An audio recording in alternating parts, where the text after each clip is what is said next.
기도하겠습니다. 하나님 아버지, 저희가 하나님 앞에서 죄된 존재임을 깨닫게 하심으로 저희의 죄를 주 앞에서 회개하고자 하나님의 거룩하심을 이만큼이라도 소망할 수 있도록 늘 인도하여 주신 것을 이 아침에 다시금 깨달으며 찬송 가운데 감사하며 주님으로 인하여 정결하여지는 복을 얻기를 다시금 기도드립니다. 하나님, 이 험하고 어지러운 세상을 죄 가운데 살면서 무감각하여 화인 맞은 자처럼 하나님의 은혜 앞에 있음을 깨닫지도 못한 채 죄와 더불어 뒤섞여 살아가고 있는 어리석은 시절들을 저희들이 더 이상 반복하지 않도록 하나님의 은혜 안에 오늘은 특별한 은총에 힘입어 하나님의 거룩하심을 덧입는 날 되게 하여 주시기를 간절히 기도드립니다. 하나님, 저희를 온전케 하심으로 하나님의 뜻을 이루어 가시고자 부르시고 보내시고 세우시며 하나님의 일을 맡기시는 줄 압니다. 저희에게 주신 일들이 무엇인지를 잘 깨달아 오늘도 순종하는 기쁨, 하나님의 일을 감당하는 감격으로 충만케 하여 주시옵소서. 참으로 무더운 날들을 지납니다. 강건할 수 있도록 주님 저희들을 지켜주시기를 기도드립니다. 몸이 지쳐서 마음마저 무너지고 영혼마저 쇠약해지는 일이 없도록 늘 정결하게 하시는 하나님의 놀라우신 은혜와 성령 하나님의 내주하심이 풍성히 거하는 날 되게 하여 주시옵소서. 특별히 연로하신 어르신들, 병약한 성도님들 하나님의 은혜 안에 지켜주시기를 간절히 기도드립니다. 병중에 또한 치료 가운데 있는 분들도 많이 계십니다. 사랑하는 가족들의 치료를 두고 기도하는 분들도 있습니다. 날로 연약해져 가는 저희의 몸을 두고 염려하는 가운데 마음이 무너질 수밖에 없는 이들도 있습니다. 하나님, 저희와 동행하여 주시고 그 걸음 가운데 하나님의 임재를 깨달아 찬송하며 감격하는 시간들이 되게 하여 주시기를 기도드립니다. 하나님, 어느덧 예배당 건축 공사장에 한 층 한 층 지어져 올라가게 하신 은혜가 이제 마지막 층에 이제 콘크리트 타설 작업을 이제 앞두고 있습니다. 하나님께서 이제 마지막 층에 천정을 그리고 그 위에 올려질 이제 옥상에 해당되는 부분에 콘크리트 타설을 준비하고 이것이 시행되도록 하시는 그 모든 과정에서 하나님이 우리의 덮개가 되어 주시고 우리의 보호자가 되어 주시고 우리를 하나님의 은혜로 덮어 주시는 것을 저희들이 깨닫게 하여 주시옵소서. 온 과정이 하나님의 은혜 안에 순조롭게 이루어질 수 있도록 도와주시되 이 무더운 날 인부들이 몸 상하지 않도록 고통당하지 않도록 조그마한 안전사고도 없도록 하나님 친히 세심히 붙들어 주시기를 간절히 기도드립니다. 하나님, 성전이 세워져 가면서 그 예배당뿐만 아니라 저희의 영혼도 새롭게 거룩하게 온전하게 지어져 갈 수 있도록 도와주시옵소서. 이 아침에 이처럼 주의 전에 나와 기도하게 하시는 은혜를 입은 저희들 뿐만 아니라 원근 각처에서 인터넷을 통하여 기도하는 성도들, 해외나 지방에서 거하는 이들, 특별히 하나님의 은혜 안에 하나님의 돌보심을 사모하며 간절한 기도 가운데 이 하루 시작하는 모든 이들 가운데 함께하여 주시옵소서. 전장 가운데 출장 중인 우리 유동원 집사님 안보하여 주시옵시고 무사히 안전한 곳으로 돌아올 수 있을 때까지 두렵고 떨리는 마음으로 감당해야 할 일이 주님께서 맡기신 소명임을 알고 그 일 가운데 주님의 아들로서 잘 감당함으로써 하나님의 영광을 드러내는 귀한 시간 되게 하여 주시옵소서. 하나님, 이 하루의 모든 일들이 하나님의 돌보심 가운데 있을 줄 압니다. 겸손히 의지하고 순종하여 주의 영광 보게 하여 주시옵소서. 감사하오며 예수님의 이름으로 기도드립니다. 아멘.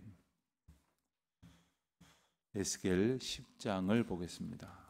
에스겔 10장 오늘은 8절까지 봉독합니다. 에스겔 10장 1절부터 8절까지 말씀 저와 함께 한 목소리로 봉독합니다.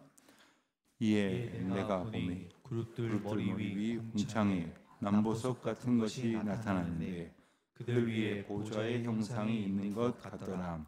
하나님이 가는 배 옷을 입은 사람에게 말씀하여 이르시되 너는 그룹 밑에 있는 바퀴 사이로 들어가 그 속에서 숯불을 두 손에 가득히 움켜가지고 성읍 위에 흩으라 하시매 그가 내 목전에서 들어가더라.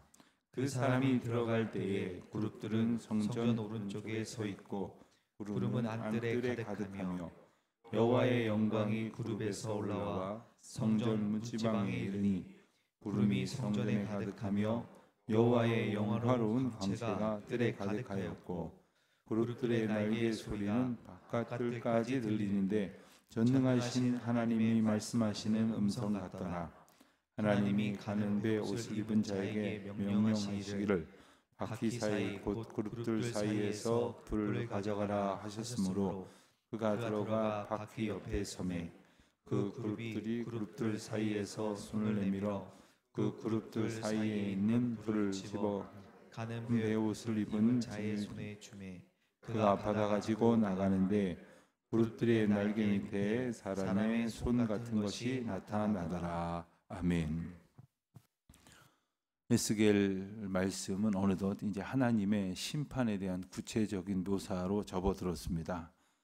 어제 9장 말씀을 통해서 예루살렘 이제 백성들을 심판하시고 그리고 그 심판을 통해서 하나님이 나타내시는 뜻이 무엇인지를 우리로 보게 하셨는데 오늘 말씀에서는 그 예루살렘 성전에 심판이 임하는 장면이 나옵니다. 심판이 성전에서 시작되어 그리고 세상 가운데로 그 심판이 나타나게 하시겠다 하는 것입니다. 성전은 하나님께서 약속하심으로 내가 거기서 너희를 만나리라 예비하신 은혜를 허락하신 곳입니다. 그런데 그 성전에 심판이 임하게 되었다. 그 이유를 우리는 이제 어제 그제 말씀을 통해서 이제 북향문 예루살렘 북쪽으로 난 문 가운데에 질투의 우상, 즉 하나님께서 질투하게 하실 만한 그러한 이스라엘 백성들이 숭배하는 우상들의 있었음을 보게 하여 주셨습니다. 그곳이 어디라고요? 바로 여호와의 성전, 예루살렘 성전 안에 우상이 들어와 있었다는 것이죠. 이것은 단지 어떤 그 공간적인 의미만이 아니라는 말씀을 드렸습니다. 오늘 우리에게 주시는 하나님의 메시지로 보자면 하나님께서는 이 시대 가운데에 성전을 어떤 예배당이라는 공간으로 한정하지 아니하시고 우리 안에 성령이 임하심으로써 우리가 하나님이 거하시는 성전이 되도록 하셨습니다. 우리 각 사람이 성전이 되도록 하셨는데 그 성전 안에 하나님을 모셨다고 말은 하지만 또 필요한 때 이용해 먹으려고 하나님을 모신 것처럼 살지만 하나님이 보시고선 그냥 넘어가실 수 없는 질투의 하나님이 그 본성을 드러내실 수밖에 없는 그러한 우상을 우리 가운데에 두고 있었던 것을 우리로 보게 하시는 장면이 아닐 수 없는 겁니다. 결국 예루살렘 성전에 심판이 임하고 오늘 본문에서 읽은 것처럼 여호와의 영광이 그 성전을 떠나가게 되는 장면이 나옵니다. 먼저 1절 말씀을 보니 이 내가 보니 그룹들 머리 위 궁창에 하면서 이 그룹이라는 표현이 등장을 합니다. 이 그룹이라고 하는 표현은 성경의 구약에 이제 한 5번쯤 나온다고 해요. 그런데 에스겔에 30번 정도, 그러니까 절반 정도가 에스겔에 등장을 합니다. 모세오경에. 그리고 솔로몬 성전을 묘사하는 것 때문에 열왕기 상하, 또 역대 상하 말씀 가운데, 또 사무엘하 말씀 가운데 이렇게 소개가 되어지는 부분들이 있습니다만은 이 그룹들은 한마디로 말하면 천사들인데 하나님의 영광을 드러내고 그리고 하나님의 영광을 나타내고 그리고 하나님의 영광을 운행하게 하는 그런 하나님의 수행원 같은 그런 존재들로 묘사가 되어집니다. 그룹이 제일 먼저 등장하게 되어지는 것은 에덴 동산에서 하나님께서 그 그룹들로 그 에덴 동산을 지키게 하셨다. 이런 말씀이 나옵니다. 에덴 동산의 그룹을 지키게 하신 것은 단지 어떤 그 보초를 세우는 차원만이 아닙니다. 하나님이 그곳에 계심을 여호와의 영광이 나타나는 그룹으로 확인할 수 있도록 하시려는 하나님의 특별한 은혜입니다. 하나님께서는 보이지 아니하는 가운데 하나님의 임재를 나타내 주셨는데 보이지 않는다고 하나님이 계시지 않는 것처럼 착각하는 사람들이 생기지 않도록 하나님께서는 하나님의 영광을 곳곳에 보여주시고 우리 가운데 깨닫게 하여 주십니다. 때로는 소리로, 때로는 보이는 빛으로, 또 때로는 이렇듯 천군 천사의 구체적인 행동으로 하나님의 임재를 나타내시는 것이죠. 특별히 그 그룹에 대한 아주 흥미로운 묘사가 있습니다. 2절에 보면 그룹 밑에 있는 바퀴 사이로 들어가. 그러니까 그룹에 바퀴가 있다는 거예요. 그러니까 그것이 마치 오늘날 이렇게 자동차에 달린 타이어처럼 아주 정교하고 그리고 아주 세밀한 그런 바퀴 정도로 이렇게 볼 수는 없겠으나 이 그룹이 하나님의 임재와 하나님의 이동과 관련이 있다고 하는 묘사입니다. 그러니까 하나님께서 어디에 움직이실 때 하나님이 홀로 못 움직이셔서가 아니라 하나님을 수행하고 하나님과 동행하고 그리하여 하나님의 영광을 나타내는 것이죠. 그런데 하나님의 영광을 나타내는 그 그룹이 지금 성전 문지방 앞에 놓여 있는 겁니다. 옛날 사극을 보면 이런 장면이 나옵니다. 대감마님이 그 방에 그냥 있거나 뭐 책을 보거나 집에서 쉴 때에는 보이지 않는 모습이 대감마님이 출타하려고 할 때 나타납니다. 그건 뭐냐면 출타하기 한참 전에 가마가 이제 문 앞에 딱 대기를 하고 있는 거죠. 그러면 오늘 주인마님 어디 출타하시나 보다. 이렇게 이 종들이 알게 되지 않겠습니까? 그래서 시간이 되면 내려와서 가마를 타고 이제 떠나게 될 겁니다. 마치 하나님의 영광이 지금 어디론가 움직일 것을 암시하는 말씀입니다. 그룹들이 하나님의 영광을 드러내는, 그리고 마치 에덴 동산에서 그룹들이 에덴 동산을 지키고 또 솔로몬 성전에서 그리고 성막에서 그곳에 거함으로 하나님의 역사가 나타나는 임재 현장이라는 것과 하나님이 이곳에서 일하신다고 하는 것을 선포하는 그런 묘사를 우리는 기억할 수 있게 될 것입니다. 그런데 2절 말씀을 보면 가는 배 옷을 입은 사람에게 명령을 하십니다. 바퀴 사이로 들어가서 숯불을 두 손에 가득히 움켜가지고 성읍 위에 흩으라. 어떤 연상이 드십니까? 하나님께서 성읍 위에 흩으라고 하셨습니다. 성읍 위에다가 흩어지는 그것은 숯불입니다. 그러니까 숯불이 흩어짐으로써 그 숯불이 그 성읍 위에 있는 사람들에게 뿌려집니다. 그러니까 숯불로 이제 지진다 이런 표현이 성경에도 나오고 그 불로 심판하는 것 가운데 흩어지게 되면 작은 이제 불 조각이 되어질 수 있겠죠. 그러니까 모든 백성들에게 임하게 될 심판을 명령하신 것입니다.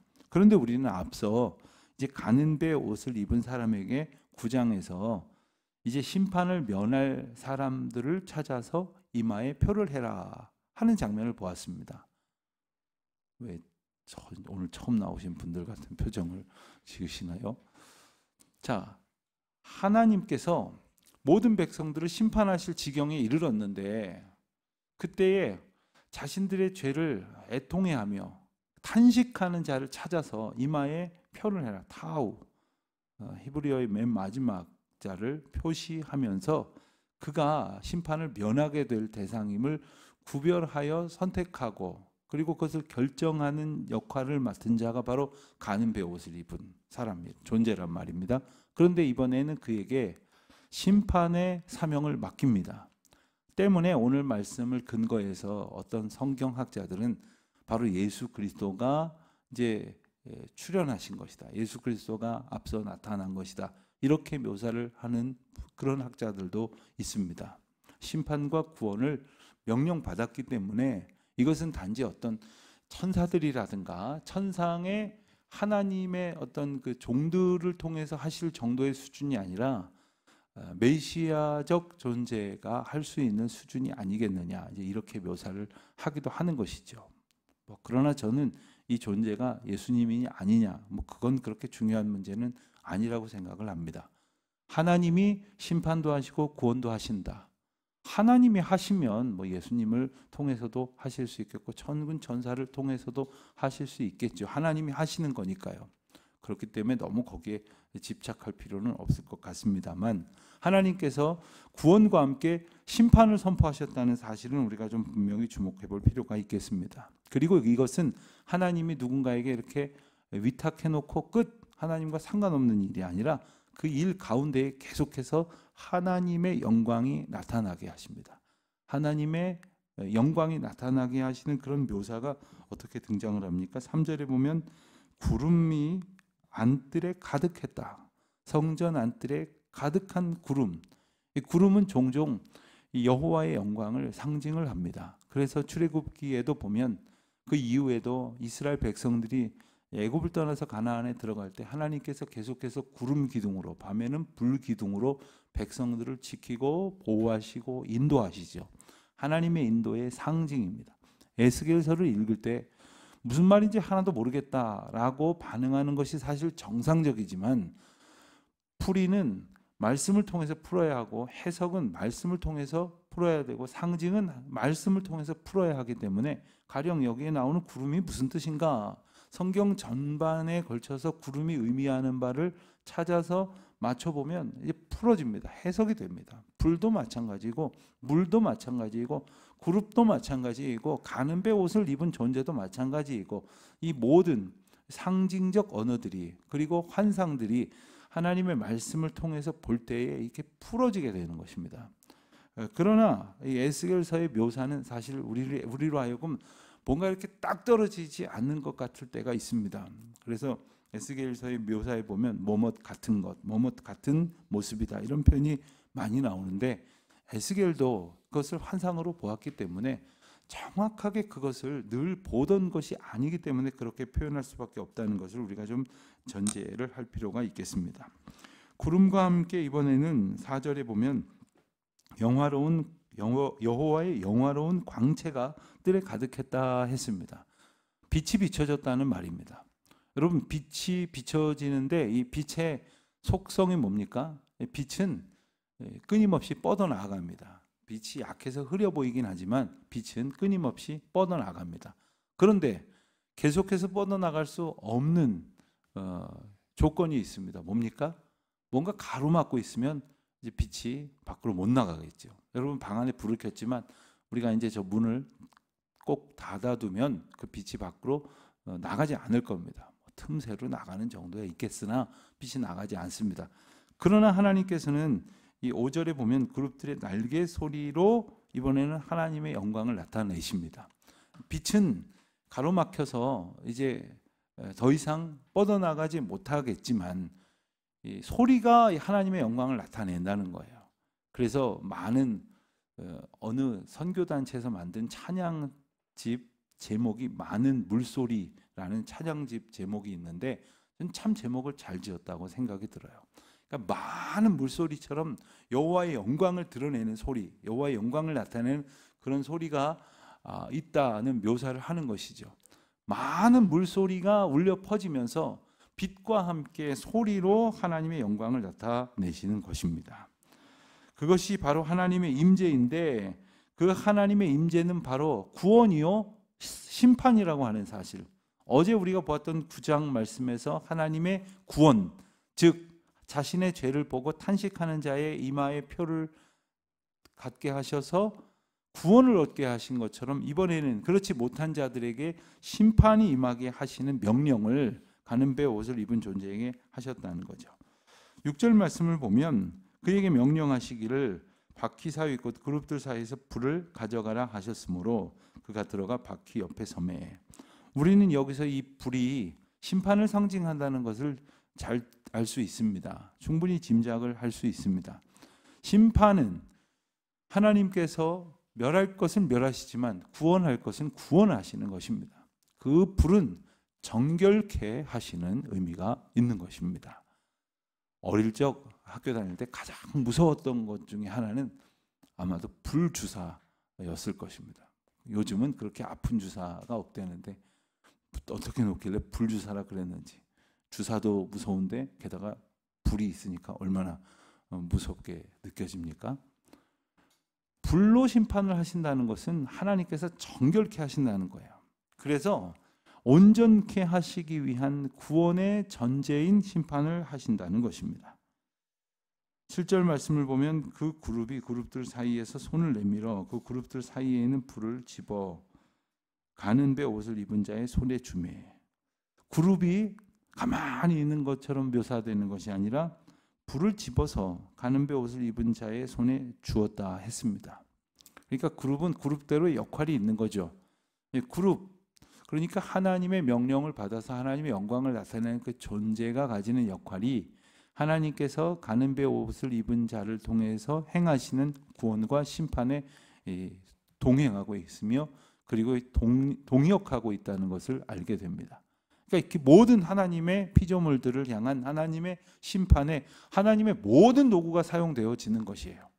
우리는 집안에 여러 도구를 두고 살지 않습니까? 그런데 어떤 때는 이게 유용하고 어떤 때는 저게 유용하고 어떤 때는 쓸모가 없는 것 같아서 버려야 될까? 언젠간 쓸모가 있겠지 이러지만 하나님의 주권 가운데 세상에 있는 모든 것들은 다 하나님의 쓰임받는 도구가 된다는 것을 기억해야 합니다. 그 얘기는 곧 우리 자신도 비록 때로는 이 죄 가운데에 헤매는 존재로 살았을지 모르지만 하나님의 구원의 은혜를 힘입어서 정결하게 되어졌을 땐 하나님의 구원을 이루는 도구로 우리의 남은 삶을 살게 된다 하는 사실이에요. 그래서 우리를 통해서 하나님께서 또한 이루시려는 일들이 있음을 우리로 알게 하시는 것입니다. 8절에 보면 아주 흥미로운 표현이 이어집니다. 그룹들의 날개 밑에 사람의 손 같은 것이 나타났더라. 사람의 손이라는 뜻은 여기서는 그 살아있는 손이라는 의미가 강조된 표현입니다. 그러니까 손 같은 것이 있는데 그게 손처럼 보이지만 그냥 아무것도 쓸모없는 돌조각이나 무슨 어떤 물건 같은 것이 아니라 그러니까 뭔가를 할 수 있는 그런 존재와 같은 것이 그 아래에 있다. 다시 말하면 하나님의 실제적인 간섭을 이제 느낄 수 있고 간섭을 감지할 수 있는 그러한 묘사가 들어있는 것이죠. 그러니 하나님께서 이 그룹들을 통해서 보호하시는 것, 그룹들을 통해서 운행하시는 것, 그리고 가는 배 옷을 입은 자를 통해서 구원의 표를 주시는 것, 그리고 그를 통해서 심판하시는 이 모든 것에는 하나님의 주권이 기저에 갖춰져 있다는 것을 우리가 고백하게 되는 거죠. 우리는 세상을 살아가면서 아니 하나님 뭐 하시는 건가? 하나님 살아계신가? 하나님이 계시다면 어떻게 세상이 이렇게 될 수 있는가? 이런 말들 너무나 자주 합니다. 어떤 경우 어떤 분들은 이렇게 됐을 때 그러시고 또 저렇게 됐을 때 그러시고 자기가 마음에 드는 대로 세상이 돌아가는 것 같으면 역시 하나님 살아계시다 그러고 자기가 마음에 드는 대로 되지 않으면 하나님 도대체 살아계시냐고 이러는데 하나님이 살아계시니 이렇게 우리가 살아가고 있는 것 아닙니까? 하나님의 살아계심 가운데 우리가 비로소 정신을 차릴 만큼의 어려움도 겪게 될 것이고 그때에 우리가 낭망으로 끝내도록 두지 아니하시고 구원의 은혜를 얻게 하시는 것 아닙니까? 하나님은 우리를 정결케 하시기 위해서 불로 심판하신다는 말씀을 분명히 일러 주십니다. 궁극적으로 우리를 구원하시고 정결케 하셔서 거룩한 백성 삼으시사 주님의 일을 하게 하시기 위함이라는 사실을 기억하고 혹 우리가 오늘 살아가는 삶의 모습이 불심판 같을 때를 살아간다 할지라도 하나님의 은혜 안에 거하는 기쁨으로 충만하시기를 바랍니다. 하나님 아버지, 우리를 정결케 하시기 위하여 주의 역사를 나타내시는 귀한 하루에 주의 영광을 보며 찬송하며 순종하며 주의 뜻으로 거룩하여지는 복된 날 살게 하여 주시옵소서. 예수님의 이름으로 기도드립니다. 아멘.